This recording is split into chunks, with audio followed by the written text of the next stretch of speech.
বন্ধুরা, তোমাদের সাথে রিভিউ করতে যাচ্ছি নাটক ময়না। সত্যিকার অর্থে তুমি যদি নাটকটা না দেখে থাকো তাহলে আমি বলবো যে তুমি অনেক কিছু মিস করেছো। এবং এই নাটকটি আসলে যে বাবা মা যে আমাদের জীবনে কতটুকু ইম্পর্টেন্ট এবং একটি বাবার ভূমিকা নিয়ে আসলে এখানে নাটকটি তৈরি করেছে মামুনুর রশিদ। সো আমি বলবো যে এই নাটকটি একটি কালজয়ী নাটক এবং এই নাটকটি যদি তুমি না দেখে থাকো তাহলে তুমি অনেক কিছু মিস করেছো। আমার কাছে নাটকের পয়েন্ট যদি করতে চাই তাহলে আমি বলবো 9.5 আউট অফ 10।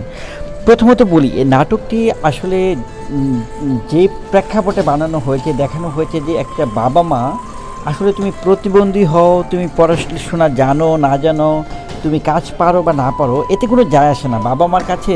স্পেশালি বাবার ক্যারেক্টারটা যেহেতু দেখানো হয়েছে, সো আমি বাবার কেন্দ্রিক যদি চিন্তা করি তাহলে বলতে হবে যে বাবার কাছে তার মেয়ে হচ্ছে যে তার মাথার মুকুট। এই নাটকের চমৎকার একটি লাইন যে আমার মেয়ে কিছু পারুক বা না পারুক, বাট সে আমার মাথার মুকুট।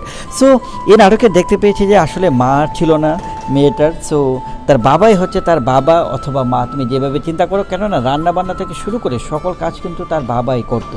সো এই নাটকে আসলে তার বাবার ইচ্ছা ছিল যে আমার মেয়ে একদিন শিক্ষিকা হবে, বড় শিক্ষা অফিসার হবে, কিন্তু তার মেয়ে আসলে পড়াশোনায় ভালো ছিল না, যে কারণে তাকে অল্প বয়সে আসলে বিয়ে দিতে হয়।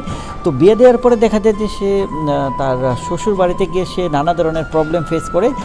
তখন দেখা যায় যে তার বাবার যে ভূমিকাটা ছিল শেষে, যেটা দেখা যায় যে আসলে তার শ্বশুরবাড়িতে নির্যাতনের শিকার হওয়ার পর তার বাবার যে ভূমিকাটা ছিল সে বুঝিয়ে দিয়েছে আসলে বাবার কাছে মেয়ে কখনোই বোঝা নয়, বাবার কাছে মেয়ে হচ্ছে সবসময় তার মাথার মুকুট। সো বন্ধুরা, অসম্ভব চমৎকার একটি নাটক। এবং এই নাটকের যে বাবার ক্যারেক্টারটি সে হচ্ছে আর কেউ নয়, আমাদের সকলের পছন্দ, মানে সবচেয়ে দুর্দান্ত ব্রিলিয়ান্ট একজন আর্টিস্ট, সে হচ্ছে যে ফজলুর রহমান বাবু।